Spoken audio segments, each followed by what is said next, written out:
نبی کریم صلی اللہ تعالیٰ علیہ وسلم کے کچھ صحابہ نے اس بات کو محسوس فرمایا کہ نبی کریم علیہ الصلاۃ والسلام کے اخراجات بہت زیادہ ہیں، کثیر تعداد میں مہمانوں کا آنا جانا رہتا ہے، بہت سارے لوگوں کی مہمان نوازی اللہ کے محبوب کے ذمہ کرم پر ہے، اور اس کے برعکس صورتحال یہ ہے کہ سرکار کے بظاہر جو آمدن کے ذرائع ہیں وہ بہت کم ہیں۔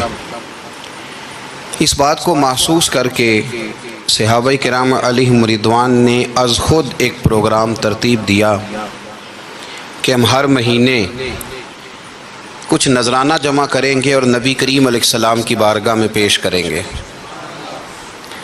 اور عرض گزار ہوں گے کہ یا رسول اللہ صلی اللہ علیہ وسلم، آپ نے جو ہم پر احسانات کیے ہیں ان کا بدلہ تو نہیں چکا سکتے، پر چلو یہ تھوڑی سی خدمت ہے اگر ہماری قبول ہو جائے۔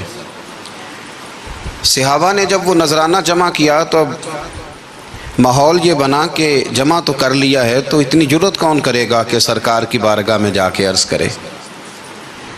طے یہ پایا کہ حضور علیہ السلام کے چچا محترم حضرت عباس رضی اللہ تعالیٰ عنہ سے یہ گزارش کی جائے کہ وہ عرض کریں کہ یا رسول اللہ صلی اللہ علیہ وسلم، ہم سے یہ نذرانہ قبول کر لیا جائے، تاکہ آپ کے جو روزمرہ کے معاملات ہیں، جو گھر کے اخراجات ہیں،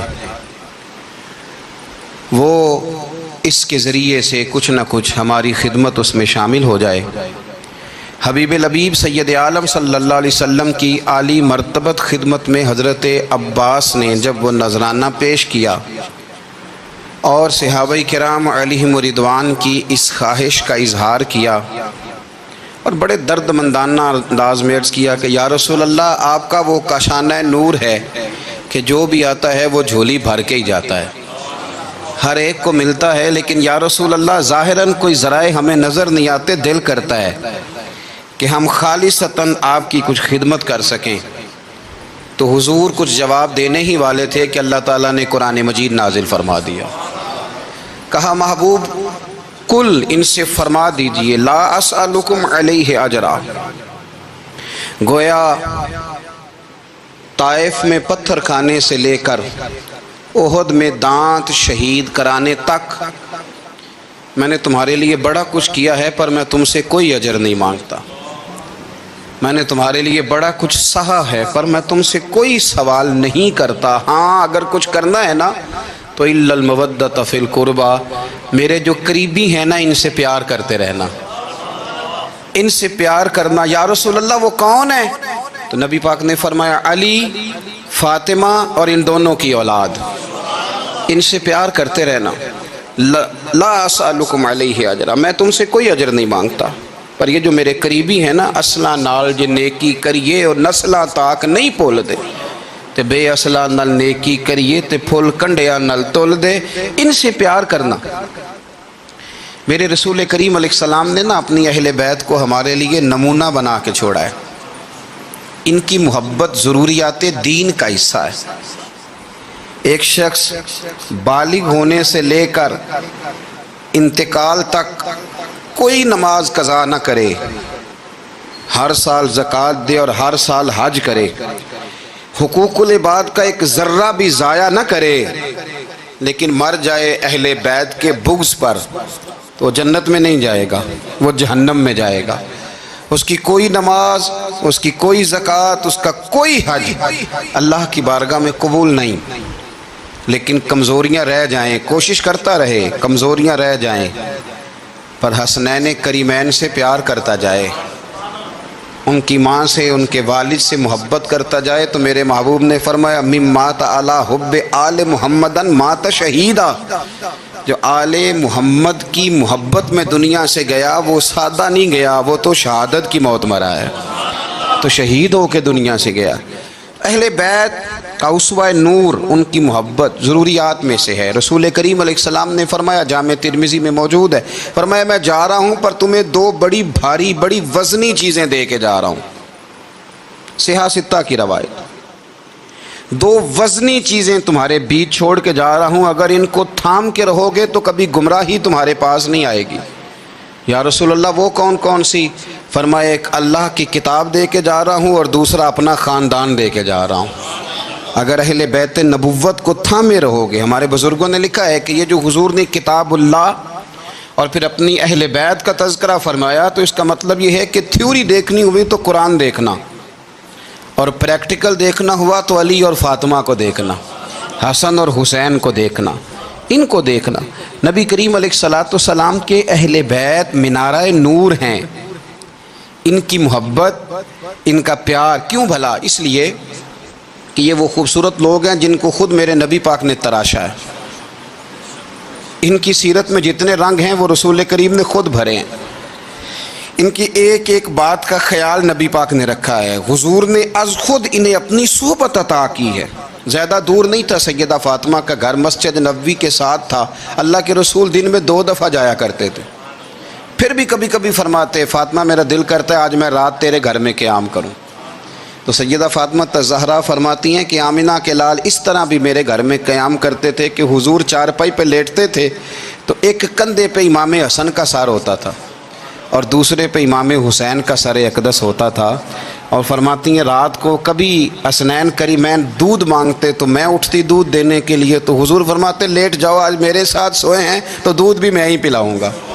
تو محبوب اٹھتے ان کے لیے دودھ لاتے برتن سے نکال کے، حضور نے انہیں وقت دیا اور پھر ان کی چھوٹی چھوٹی چیزوں کا خیال رکھا۔ صحیح بخاری میں موجود ہے، تربیت پر توجہ دی۔ امام حسین تشریف لائے، ابھی عمر مبارک 7 سال کے قریب تھی، مسجد نبوی میں صدقے کی کھجوروں کا ڈھیر لگا ہوا تھا۔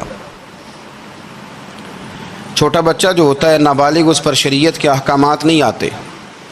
صدقے کی کھجوروں کا ڈھیر تھا مسجد نبوی میں۔ یہ تربیت ہے، یہ ٹریننگ ہے جو اللہ کے محبوب نے خود انہیں عطا فرمائی۔ صدقے کی کھجوروں کا ڈھیر تھا، امام حسین حضور کے ساتھ آئے تو امام علی مقام نے ایک کھجور اٹھا کے منہ میں رکھ لی۔ شارحین نے لکھا ہے لگتا یہ ہے کہ کئی دنوں کی بھوک تھی، کیونکہ یہ فاقہ اہل بیت کا بڑا محبوب ہے۔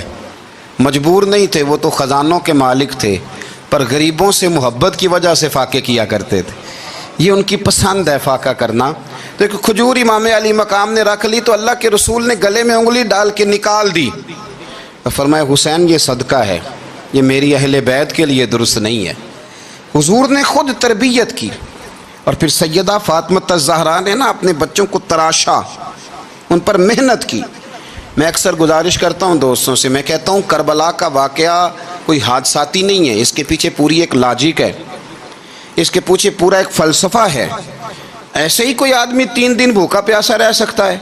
کسی آدمی کو صبح اس نے کھانا کھایا اور شام تک کھانا نہ ملے تو ٹانگیں کانپتی ہیں۔ رمضان المبارک میں عبادت کی نیت سے روزہ رکھنے والے بھی شام کو بڑے پریشان ہو جاتے، اور مسلسل 3 دن کھانا نہ کھایا جائے اور پانی نہ پیا جائے، اور حال یہ ہے کہ وہی آدمی تلوار لے کے میدان میں نکلے اور اس کی حالت یہ ہو کہ لوگ اس کے آگے دوڑنا شروع کر دیں، ہزاروں کی فوجیں تاب نہ لا سکیں۔ علی کا گھر بھی وہ گھر ہے کہ جس گھر کا ہر ایک بچہ جسے دیکھو وہی شیر خدا معلوم ہوتا ہے۔ یہ کوئی آسان ہے؟ اس کے پیچھے پوری ایک اس کے پیچھے فلسفہ ہے۔ امام راضی کی تفسیر کبیر دیکھیے گا، امام راضی کہتے ہیں کہ سیدہ فاطمہ الزہرا رضی اللہ تعالی عنہ کے دونوں شہزادے حسنین کریمین بیمار ہو گئے تو سیدہ نے منت مانگی کہ بچوں کو شفا ہوگی تو 3 روزے رکھوں گی۔ شفا ہو گئی، روزے بھی رکھ لیے، اور جب مولا علی شیر خدا روزہ رکھنے کے لیے بیدار ہوئے، سیدہ فاطمہ الزہرا بیدار ہوئیں تو امام حسن اور حسین بھی اٹھ گئے، 7-8 سال کی عمر۔ اماں جی ہم نے بھی رکھنا ہے۔ صبح کھجور اور دودھ سے روزہ رکھ لیا گیا۔ عین افطاری کے وقت مولا علی کہتے ہیں فاقے چل رہے تھے، کہیں سے میں جون لایا تھوڑے سے، سیدہ فاطمہ الزہرا نے پیس کر روٹیاں پکائیں۔ وہ وقت جو بڑا مشکل ہوتا ہے افطار کا، کہتے ہیں اس وقت جب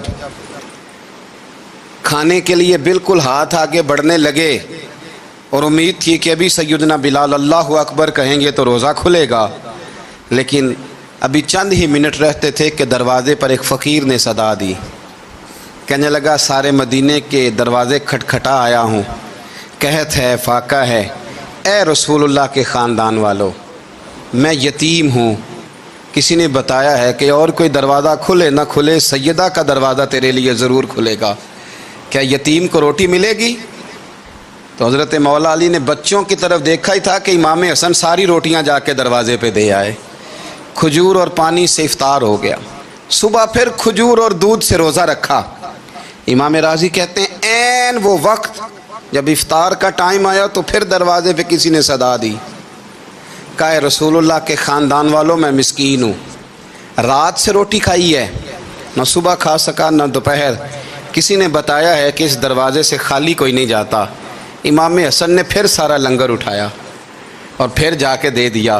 تیسرا دن پھر ہوا، مجھے لگتا ہے کہ جب افطار کا ٹائم آیا ہوگا نا تو یہ خود ہی سارے دروازے پہ دیکھتے ہوں گے، یہ کوئی آیا نہیں لینے والا ابھی تک۔ لگتا ہے کہ نظریں دروازے پہ تھیں۔ عین افطار کے وقت 3 روٹیاں جب جاؤں کی پک کے آئی تو ایک بھکاری نے صدا دی، کہنے لگا میں قیدی ہوں، آج ہی قید سے رہائی ملی ہے، پہلے دن کسی کے دروازے پہ صدا دی ہے روٹی ملے گی۔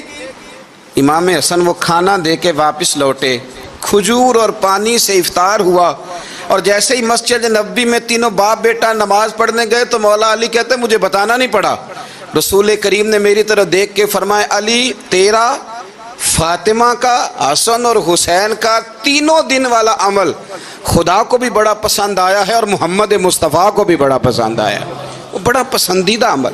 میں کہتا ہوں کہ حضرت فاطمہ نے نا ان کی تربیت پہلے ہی کر دی تھی، 3 دن بغیر افطار کے روزہ رکھنے کی، وہ ٹریننگ گھر سے ہو چکی تھی۔ اب میدان کربلا میں 3 دن بھوکا پیاسا رہنا ان کے لیے مشکل نہیں تھا، وہ تو ان بچوں کے لیے مشکل ہوتا ہے جو کھانا دیر سے پکنے سے برتن توڑنے شروع کر دیتے ہیں۔ وہ بچے بلیک میل ہوتے ہیں جن کو ایک وقت ان کے پسند کا کھانا نہ ملے تو وہ گھر میں جو ہے وہ ادھم شروع کر دیتے ہیں، جن کی ماں نے عادت ڈالی ہو کہ بیٹا 3 دن بھوکے پیاسا رہنا ہوا تو رہ لینا، لیکن کسی بھی باطل کے ساتھ کمپرومائز نہ کرنا، ان کے لیے اتنا مشکل نہیں تھا۔ تو ان کی تربیت ہوئی، ان کی ٹریننگ ہوئی، پھر اللہ نے ان کی سیرت میں رنگ بھرے، ان کے کردار میں حسن آیا، وقار آیا۔ حضرت امیر معاویہ رضی اللہ تعالیٰ عنہ نے ایک شخص کو بھیجا مدینہ منورہ شام سے، تو اس نے کہا میں نے امام حسین سے ملنا ہے، تعارف کیا ہے؟ جناب امیر معاویہ فرمانے لگے مسجد نبوی میں جانا جس کے گرد لوگ سب سے زیادہ ادب سے بیٹھے ہوں اور جس کی باتیں سب سے زیادہ میٹھی ہوں اور جس کی نظریں سب سے زیادہ جھکی ہوں اور جس کے چہرے پر تمہیں سب سے زیادہ وقار نظر آئے، وہی علی کے بیٹے حسین ہوں گے۔ جو سب سے زیادہ تمہیں وہاں ماحول کے اندر جو شخص نظر آئے، پوچھنے کی ضرورت نہیں پڑے گی۔ وہ شخص کہتا میں مدینے آیا تو میں نے واقعی ایک شخص کو دیکھا، شہد کے گرد مکھیوں کا اتنا ہجوم نہیں ہوتا جتنا امام حسین کے گرد رسول اللہ کے غلاموں کا ہجوم تھا، لیکن نظریں جھکی ہوئی، باتیں میٹھی، لہجہ گداز لفظوں میں رانائی، اور لوگ کئی باتیں پوچھتے تو علی کے صاحبزادے ایک آدھ جملہ بولتے تو لگتا یہ کہ وہ جملہ سیدھا دل میں اترتا چلا جاتا ہے۔ امام علی مقام کے کردار میں نا کچھ باتیں بڑی زیادہ تھیں، بہت زیادہ تھیں، بڑا حسن تھا۔ ایک بات تو یہ تھی امام حسین رضی اللہ تعالیٰ عنہ کا علم و فضل بڑا کمال کا تھا۔ ایک دفعہ صحابہ میں مسئلہ بن گیا کہ بچہ پیدا ہوتا ہے تو اس کا وظیفہ کیسے لگانا ہے۔ امام حسین کا علم و فضل بتا رہا ہوں، علم و فضل، تو بات بڑی پیچیدہ ہو گئی۔ حضرت عبداللہ ابن زبیر کے پاس لوگ آئے، کہنے لگے کہ آپ بڑے صاحب علم و فضل ہیں، آپ نے حضور علیہ الصلوۃ والسلام کے ساتھ وقت گزارا ہے، تو مسئلے کو حل کریں کہ بچہ پیدا ہونے کے بعد حکومت اگر وظیفہ لگائے گی تو کب لگائے گی۔ جب بحث طول پکڑ گئی، مسئلہ حل نہیں ہوتا تھا، تو حضرت عبداللہ ابن زبیر کہنے لگے ہم سے نہیں حل ہوگا، ایک بندہ ہے جس کے سینے میں رسول اللہ صلی اللہ تعالیٰ علیہ وسلم کے نور نبوت کا فیضان ہے، وہ یہ مسئلہ حل کریں گے۔ تو کہا وہ کون سے؟ آپ فرمانے لگے جب ہم سے مسائل حل نہیں ہوتے تو ہم ان کے علم سے فائدہ اٹھاتے ہیں۔ کہا کون ہے؟ کہا جناب امام حسین۔ تو لوگ حضرت امام حسین کے پاس گئے، کہ حضرت یہ ایک مسئلہ الجھ گیا ہے کہ بچہ پیدا ہو تو وظیفہ کب لگانا ہے؟ فرمایا الجھنے والی بات ہی کوئی نہیں، پیدا ہونے کے بعد جب وہ پہلی دفعہ آواز نکالے تو اس کا وظیفہ لگا دو۔ اس کا مطلب یہ ہے کہ وہ دنیا میں آ گیا ہے، اس نے اپنے آنے کا اظہار کر دیا ہے، اعلان کر دیا ہے، اب اس کا وظیفہ لگا دو۔ تو اس پر پھر صحابہ کا اتفاق ہو گیا۔ امام حسین کے علم سے، فضل سے لوگ فیض اٹھاتے تھے۔ پھر اس کے ساتھ ساتھ امام حسین کا ذوق عبادت بڑا شاندار تھا، بڑا زبردست ذوق۔ علامہ جوزی نے لکھا ہے وکان الحسین رضی اللہ تعالی عنہ فاضلا کثیر الصوم والصلاۃ والحج والصدقۃ وافعال الخیر جمیعا۔ آپ فرماتے ہیں کہ امام حسین زیادہ نمازیں پڑھنے والے تھے، کثرت سے سجدے کرنے والے، کثرت سے روزے رکھنے والے، زیادہ حج کرنے والے، اور امام حسین صدقہ دینے والے اور نیکی کے کاموں میں شدت کرنے والے تھے۔ امام حسین کا جو ذوق عبادت تھا وہ اتنا شاندار تھا کہ آپ فرض نماز کے علاوہ روزانہ 100 رکعت نماز نفل ادا فرمایا کرتے، اور امام حسین فرماتے زندگی میں کبھی ایسا نہیں ہوا کہ 3 دن گزر گئے ہیں اور حسین کا قرآن پاک ختم نہ ہوا ہو۔ 25 حج کیے امام حسین نے مدینہ منورہ سے مکہ مکرمہ پیدل جا کے، 25 حج۔ اب تو نسبت والے لوگوں کو عبادت کی ضرورت نہیں نا، اللہ ماشاءاللہ کہتے ہیں نسبت بڑی ہے۔ بھئی جن کی نسبت اتنی خاص تھی کہ حضور نے فرمایا یہ فاطمہ کے نہیں میرے بیٹے ہیں، ان کا تو حال یہ ہے کہ فرض کے علاوہ 100 نفل، 3 دن سے پہلے ختم قرآن پاک، 25 حج فرمائے، تو کس نسبت کی بات کرتا ہے؟ یہ نسبتیں تو ہیں جو انسان کو عبادت کے قریب کرتی ہیں۔ لوگوں نے معیار ہی بدل دیا ہے۔ حضرت سیدنا امام حسین کی شہادت کے بعد حضرت عبداللہ ابن زبیر رضی اللہ تعالیٰ عنہ نے قاتلان حسین سے خطاب کیا اور فرمانے لگے اللہ کی قسم تم نے اس شخص کو شہید کیا ہے جو راتوں کو لمبے لمبے قیام کرتا تھا، اور تم نے اس شخص کو شہید کیا ہے جس سے میں دن میں جب بھی ملتا تھا تو وہ روزے سے ہوتا تھا۔ تم نے اس شخص کو شہید کیا جو قائم اللیل تھا، صائم الدہر تھا، اس شخص کو تم نے شہید کیا۔ آپ کو پتہ ہے کہ میدان کربلا میں جب 9 محرم کو ابن سعد نے امام حسین سے کہا کہ جنگ کرو اگر یزید کی بیعت نہیں کرنی، تو امام حسین نے فرمایا 1 رات کی مہلت دے دو، 1 رات کی مہلت دے دو۔ حضرت امام زین العابدین کہتے ہیں میں نے اپنے والد گرامی سے عرض کی کہ ابا جی آپ جہاد سے دور جانے والے تو ہیں نہیں، آپ تو جہاد سے پیار کرنے والے، اور یہ بھی پتہ ہے مجھے کہ یہ جنگ اب ہو کے رہے گی، تو 1 رات کی مہلت لینے کا معنی کیا ہے؟ بھئی کل بھی لڑنا ہے اور رات بھی لڑنا ہے، تو ابا جی 1 رات کی مہلت۔ تو سیدنا امام حسین رضی اللہ تعالیٰ عنہ فرمانے لگے بیٹا رات کی مہلت اس لیے لی ہے کہ میں آج رات کھل کے اپنے رب کی عبادت کر لوں، میں استغفار کر لوں، میں لمبے سجدے کروں۔ اور کہا زین العابدین تو جانتا ہے نا کہ مجھے نماز سے، تلاوت سے، دعا سے اور استغفار سے بڑا پیار ہے۔ نماز سے مجھے پیار ہے، دعا سے مجھے پیار ہے، استغفار سے مجھے پیار ہے۔ فرمایا بیٹا میں نے اس لیے نہیں کہ میں چاہتا ہوں 1 رات اور دنیا میں رہوں۔ تو امام زین العابدین فرماتے ہیں امام علی مقام نے سجدے پہلے بھی بڑے کیے، پر 9-10 کی درمیانی رات جو ان کے سجدے تھے وہ میں نے کبھی نہیں دیکھے۔ فرماتے ہیں تیمم کے ساتھ وہ رات کی جو عبادتوں کا رنگ تھا وہ میں نے کبھی نہیں دیکھا۔ امام علی مقام کا عبادت کا ذوق تھا، شوق تھا، لذت تھی۔ آپ یقین کریں ایسے ایسے عجیب بہانے ہم لوگوں کہتے ہیں میرا نماز میں دل نہیں لگتا، تو میں کہتا ہوں تیرا گپ شپ میں کس طرح لگتا ہے، تیرا موبائل پہ کیسے لگتا ہے بھائی؟ یہ تو بھائی ذوق کی بات ہے۔ امام حسین کہتے ہیں مجھے قرآن پاک سے پیار ہے، مجھے تلاوت سے پیار ہے، مجھے دعا سے پیار ہے، مجھے استغفار سے پیار۔ بھائی جس کو جس چیز سے پیار ہوگا دل لگ جائے گا۔ ہم نے کبھی پیار کیا ہی نہیں اس سے، جن چیزوں سے پیار ہے وہاں دل لگ جاتا ہے۔ یہ ایک بہانہ ہے، ورنہ کثرت سے عبادت کرنا، ذوق پیدا کرنا، یہ تو اہل اللہ کا طریقہ ہے۔ والذین یبیتون لربہم سجدا وقیاما، رب کے بندوں کی علامت یہ ہے کہ وہ راتیں سجدے اور قیام میں گزار دیتے ہیں۔ تو امام حسین کی سیرت کا کمال ہے کہ ذوق عبادت رکھتے تھے۔ دوسری بات جو امام علی مقام کی سیرت میں بڑی شاندار ہے وہ یہ ہے کہ سخی بڑے تھے۔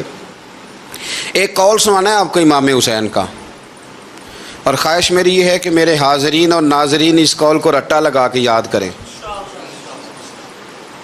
اس قول کو انشاءاللہ۔ یہ قول جو امام حسین کا ہے نا جی، یہ جس دن مجھے ملا تھا نا تو میں نے بھی رٹا لگا کے یاد کیا تھا، اور میرے پاس جتنی ڈائریاں ہیں شاید میں نے سب میں لکھا ہے۔ امام علی مقام رضی اللہ تعالیٰ عنہ فرماتے تھے اللہ کی رضا کے لیے کسی شخص کی ایک حاجت پوری کر دینا، ایک مہینہ مسجد میں اعتکاف کرنے سے زیادہ درجہ رکھتا ہے۔ ایک بندے کی ایک حاجت پوری کر دینا ایک مہینہ پورا مسجد میں اعتکاف کرنے سے زیادہ درجہ رکھتا ہے۔ خدا کے بندے تو ہیں ہزاروں اور بنوں میں پھرتے ہیں مارے مارے، میں اس کا بندہ بنوں گا جس کو خدا کے بندوں سے پیار ہوگا۔ کسی بندے کی ایک حاجت پوری کرنا ایک مہینہ اعتکاف میں بیٹھنے سے زیادہ افضل ہے۔ اسی لیے تو میرے حبیب کریم علیہ السلام نے فرمایا تو رب کے بندوں کی حاجتیں پوری کرنے میں لگ جا، رب تیری حاجتیں پوری فرما دے گا۔ تو امام علی مقام فرماتے تھے ایک حاجت کسی کی پوری کرو۔ حضرت جناب سیدہ زینب بنت ابی رافع کہتی ہیں کہ سیدہ فاطمہ الزہرا ایک دن اپنے دونوں شہزادوں کو لے کے، جب حضور کی طبیعت مبارک بظاہر علیل تھی جس میں حضور کا وصال ہوا، دونوں شہزادے لے کے سیدہ فاطمہ نبی کریم کی بارگاہ میں گئیں، کہنے لگی یا رسول اللہ میرے بچوں کو کچھ دیجئے سیدہ پاک۔ تو حضور اٹھ کے بیٹھ گئے، اس کندھے سے امام حسن کو لگایا اور اس سے امام حسین کو لگایا اور فرمایا فاطمہ یہ جو میرا حسن ہے نا اس کو میں اپنی ہیبت اور سرداری دیتا ہوں، اور فرمایا یہ جو میرا حسین ہے نا حسین کو میں اپنی جرت اور سخاوت دیتا ہوں، میرا حسین جرت مند ہوگا اور سخی ہوگا۔ داتا گانج بخش علی حجویری، امام الاولیاء، سید الاصفیاء، داتا صاحب کشف المعجوب میں فرماتے ہیں ایک دن نا امام حسین کے پاس ایک شخص آیا بڑی دور سے کچھ مانگنے کا، حضور کچھ دیجئے۔ وہ شخص کہتا ہے کہ میرا ظرف یہ تھا کہ 4-5 دینار ملیں گے۔ تو امام حسین فرمانے لگے تھوڑی دیر بیٹھ جا، رزق آ رہا ہے۔ تو امام حسین کو حکومت وقت کی طرف سے نا 5 تھیلیاں ملی جس میں ایک تھیلی میں 500 اشرفیاں تھیں، 5 تھیلیاں آئیں، لیکن اس کو آنے میں نا ذرا دیر ہو گئی۔ وہ 5 تھیلیاں جب آئی نا تو امام حسین اس کی طرف 5 تھیلیاں بڑھا کے نا، ذرا دیکھنا میری طرف غور سے، 5 تھیلیاں بڑھا کے نا تو فرمانے لگے میاں جتنا تجھے انتظار کرایا نا اتنی ہم تیری حاجت پوری نہیں کر سکے۔ تو یہ نہ محسوس کرنا کہ حسین کے دروازے پہ بیٹھا بھی رہا ہوں تو ملا کیا ہے، یہ نہ محسوس کرنا۔ وہ شخص کہتا ہے جب میں نے وہ تھیلیاں کھولی اور پھر میری نظر امام حسین پہ پڑی تو میرے اندر سے آواز آئی اگر حسین ابن علی اتنے سخی ہیں تو محمد عربی کتنے سخی ہوں۔ اگر یہ معیار ان کا ہے، ان کا یہ معیار ہے، اور خود بھیک دیں خود ہی کہیں منگتے کا بھلا ہو، خود کہنے لگے جتنا انتظار کرایا ہے اتنی تیری مدد کر سکے۔ یہ سخاوت کا معیار تھا، یہ طریقہ تھا۔ ایک دفعہ سیدنا امام حسین رضی اللہ تعالیٰ عنہ کے گھر کے اندر نا 5000 دینار آئے، مسجد میں تھے، آپ کو 5000 دینار ملے تو امام زین العابدین کہتے ہیں کہ مسجد سے لے کر گھر آنے تک امام حسین نے 5 کے 5000 اللہ کے رستے میں خیرات کر دی۔ فرماتے میں نے کہا ابا جی 5 دینار کی گھر میں ضرورت تھی، مالاں والے سخی نہیں ہوندے تے سخیاں کل مال نہیں ہوندا، ایتھے اوتھے دوویں جہانی سخی کنگال نہیں ہوندا۔ کہا ابا جی 5 دینار کی گھر میں ضرورت تھی، تو کہتے ہیں مجھے فرمانے لگے بیٹا یہ جن کو میں نے دیا ہے نا یہ گھر کے لیے ہی دیا ہے، یہ گھر کے لیے ہی دیا ہے، جن کو دیا ہے تمہارا کیا خیال ہے یہ باہر خرچ ہوا ہے، یہ گھر کے لیے ہی ہے۔ اس لیے کہ جب انسان دوسروں پر شفقت کرتا ہے تو اللہ اس کے گھر پہ رحمت فرماتا ہے۔ امام حسین کے مزاج میں پہلی بات میں نے ذوق عبادت کی عرض کی، دوسری بات عرض کر رہا ہوں کہ سخاوت حضرت اسامہ بن زید بڑے پیارے ہیں میرے نبی کریم کے، بڑے پیارے۔ حضرت اسامہ بن زید کے بارے میں سیدہ عائشہ صدیقہ فرماتی ہیں ان کے ناک سے اگر رینٹھ نکلتی تھی تو اللہ کے رسول اپنے دستے مبارک سے صاف کر دیتے تھے، اور سرکار فرماتے تھے کہ اگر اسامہ لڑکی ہوتا نا، ان کے غلام کے بیٹے تھے حضرت زید بن عار، اگر یہ لڑکی ہوتا میں اسے زیور پہناتا۔ بڑے پیارے تھے، لیکن جب ان کا آخری وقت آیا نا تو 60,000 دینار کا قرضہ تھا، رشتہ داروں سے کہا، دوستوں سے کہا، یاروں سے کہا، پر قرض ادا نہیں ہو رہا تھا۔ حضرت اسامہ بن زید کہتے ہیں بڑا پریشان تھا۔ جب حد ہو گئی نا تو حضرت اسامہ بن زید فرمانے لگے جاؤ کوئی حسین ابن علی کو خبر کرو، ان سے کہو میں نا غلام ہوں آپ کے نانا کا، اور مقروض دنیا سے چلا گیا تو کیا بنے گا۔ امام حسین کو خبر ملی تو دوڑے آئے۔ لاجپال اس پیر کو نہیں کہتے جو تگڑا نذرانہ لے کے تو ماتھا چوم لے، لاجپال تو اس کو کہتے ہیں کہ جب ضرورت پڑے تو وہ سر پہ موجود ہو۔ حضرت سیدنا امام حسین تشریف لائے تو جناب اسامہ بن زید رو پڑے، کہنے لگے حضور میں نے نا غلامی کی ہے آپ کے نانا کی، اور اس غلامی پہ ناز ہے، اب 60,000 دینار کا قرضہ لے کے دنیا سے جاؤں گا تو میری قبر پہ بوجھ رہے گا۔ امام حسین خادم کو بھی کہہ سکتے تھے جاؤ گھر پیسے پڑے ہیں لے آؤ، امام حسین خود گئے، چادر اوڑھ کے تو اس کی اوٹ میں بکل میں 60,000 دینار چھپا کے لائے اور جناب اسامہ بن زید کے سامنے رکھ کے کہنے لگے اسامہ یار پیسے رات کو ہی آئے تھے، میں سوچ رہا تھا مجھے تو ضرورت نہیں، اللہ نے کس کا نصیب میرے گھر میں بھیج دیا ہے، مجھے تو حاجت ہی نہیں تھی، اب پتہ چلا پیسے تیرے تھے، اللہ نے حسین کی ڈیوٹی لگائی ہے کہ جا کے دے آ۔ حضرت اسامہ بن زید رو پڑے، فرمانے لگے اللہ آپ کو بہترین صلہ عطا فرمائے، یہ معیار تھا۔ اور پھر تیسری بات یہ کہ دل کے بڑے صاف تھے، دل بدستاور کے حج اکبر است، از ہزاراں کعبہ یک دل بہتر است۔ شیخ سعدی کہتے ہیں کہ درویش کہتے ہیں کہ کسی کا دل رکھ لینا نا، دل راضی کر دینا کعبے کا 1000 بار حج کرنے سے بہتر ہے۔ دل بدستاور کے حج اکبر است، کسی کا دل راضی کرنا حج اکبر ہے۔ امام بڑا ہی پیار کرتے تھے، گھوڑے پہ جا رہے تھے، کچھ فقیر غریب لوگ بیٹھ کے روٹی کھا رہے تھے، کہاں رہے تھے؟ سڑک کے کنارے۔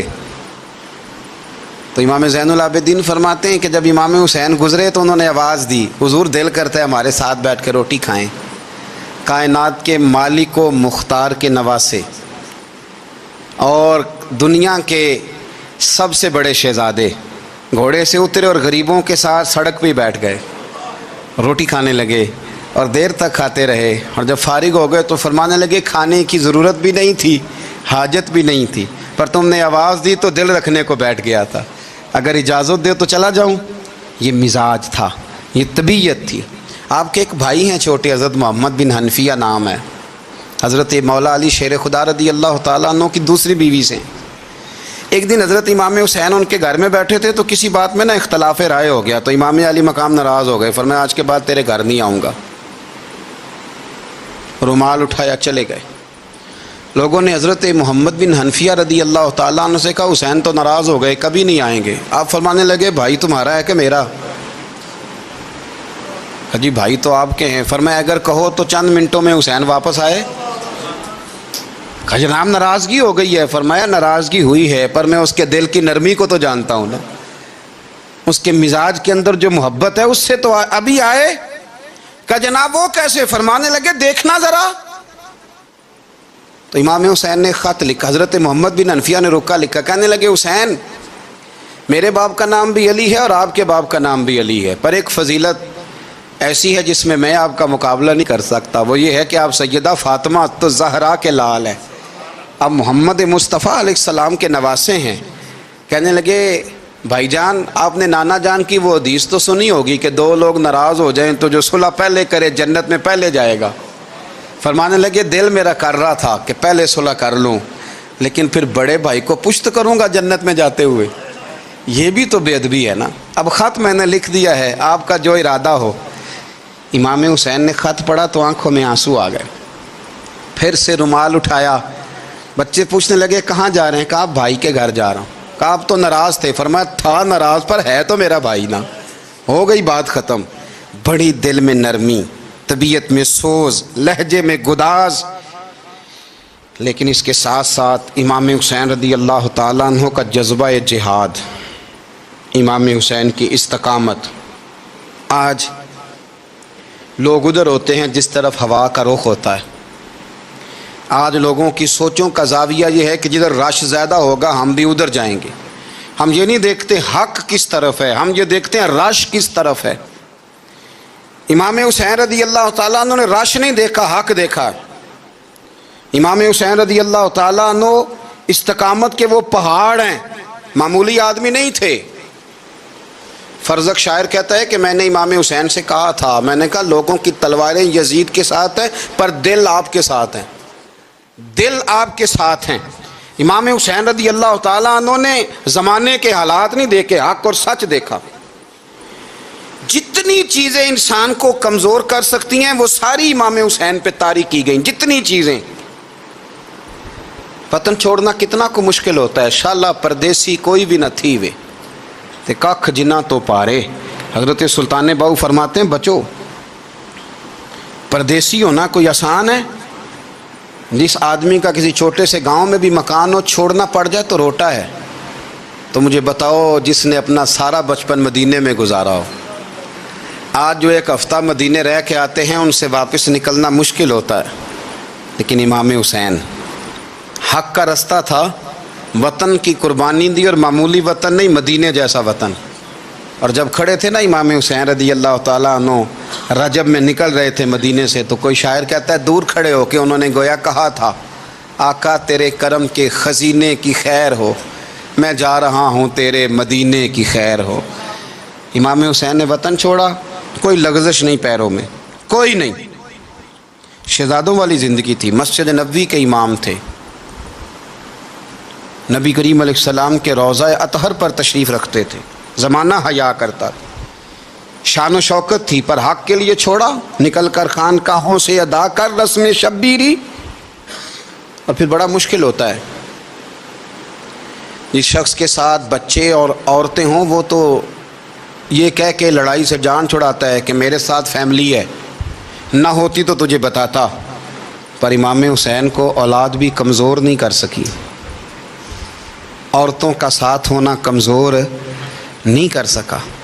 پھر امام علی بھوک کتنا مشکل کام ہے۔ آج لوگ کہہ نہیں دیتے کہ میں تو اس لیے گناہ کرتا ہوں کہ رشوت اس لیے لے لیتا ہوں کہ بچے چھوٹے ہیں۔ 10 دنوں کی کم و بیش سفر، 3 دنوں کی بھوک اور پیاس، پر حق کے رستے میں امام حسین کو کوئی چیز کمزور نہیں کر سکی۔ اور پھر وہ جتنی باتیں لوگ کہہ سکتے تھے وہ ساری کہیں گئیں، ساری۔ اور آ کے عرض کرنے لگا حضور یہ کوئی معمولی دشمن نہیں، یہ وہ ظالم ہیں جو لاشوں پہ بھی گھوڑے دوڑا دیتے ہیں۔ تو امام علی مقام فرمانے لگے جو شہادت کا جذبہ لے کے نکلے وہ پھر انجام نہیں دیکھا کرتا۔ وہ انجام، وہ جتنی چیزیں جو استقامت کے رستے میں آ سکتی ہیں وہ ساری چیزیں رستے میں آئیں، پر امام علی مقام نے کسی چیز کی پرواہ نہیں کی۔ آج کا مسئلہ یہ ہے کہ آج لوگوں میں استقامت نہیں ہے، رات کو کچھ ہوتے ہیں، سویرے کچھ ہوتے ہیں، دوپہر کو کچھ ہوتے ہیں، شام کو کچھ ہوتے ہیں۔ ہمارا کل انداز تکلم کچھ اور ہوتا ہے، صبح کچھ اور ہوتا ہے۔ امام علی مقام میدان میں رہے، ایک میت گھر میں ہو جائے تو کئی دنوں تک آنکھ کھلتی نہیں، ہوش رہتا نہیں۔ سب سے زیادہ مصائب امام حسین نے دیکھے، سب سے زیادہ۔ اور گھوڑے پر بیٹھنے سے پہلے ساری تکلیفیں آپ دیکھ چکے تھے۔ باپ کا جنازہ اٹھانا آسان ہوتا ہے، بیٹے کا جنازہ اٹھانا بڑا مشکل ہوتا ہے، پر امام حسین نے بیٹوں کے جنازے اٹھائے۔ حضرت علی اصغر کی لاش کو امام حسین نے اپنے دست مبارک سے دفن کیا، اور جناب علی اکبر کی میت کو جب آپ اٹھا کے لا رہے تھے تو سیدہ زینب فرماتی ہیں کہ مجھے یوں کبھی لگتا تھا حسین کا قد بڑا ہے اور کبھی لگتا تھا علی اکبر کا قد بڑا ہے۔ اور فرماتی ہیں کہ پھر حضرت قاسم بن حسن کو بھی وہ اٹھا کے لائے، اور جناب عباس کے وجود سے الگ ہونے والے بازو انہوں نے لا کے حضرت عباس کے وجود کے ساتھ بھی رکھے۔ انہوں نے یہ سارا منظر دیکھا، لیکن جب حسین ابن علی اپنی دفعہ گھوڑے پہ سوار ہوئے تو لگتا یہ تھا کہ ان سے زیادہ بہادر کوئی نہیں۔ ایک جملہ بھی یزیدی فوج کے سامنے امام حسین نے کمزور نہیں کہا، ایک جملہ بھی، ایک فکرہ بھی کچا نہیں بولا، کہیں بھی کوئی منت نہیں کی، کسی جگہ بھی ان کے پائے استقلال میں کوئی لغزش نہیں آئی۔ جب لوگوں کو پتہ چل جائے کہ اب سامنے موت ہی موت ہے، سوائے اس کے چارہ کچھ بھی نہیں، تو بہت ساری رخصت اور اجازت تو دین بھی دیتا ہے، پر امام حسین کسی جگہ کسی رخصت پر عمل کرتے نظر نہیں آتے، ڈٹ کے بات کی، ڈٹ کے۔ اور پھر جب میدان میں نکلے، اللہ اکبر، تو ابن سعد کہنے لگا کہ اگر 2 کر کے ایک کر کے جاؤ گے تو یہ 45,000 کا لشکر سارا حسین کاٹ ڈالے گا، یک بارگی حملہ کرو گے تو بات۔ اتنی استقامت، اتنا۔ آج تو لوگ ڈپریشن کے مریض ہیں، آج تو لوگ ٹینشن کے مریض ہیں، ہر دوسری بات میں لوگ کہتے ہیں وہ بڑا، پر کس بات سے؟ مطلب کیا آپ نے زندگی میں صرف جاب نہیں مل رہی، صرف بیماری آ گئی، صرف خرچہ نہیں گھر میں، میں بڑا کس بات کا ڈپریشن؟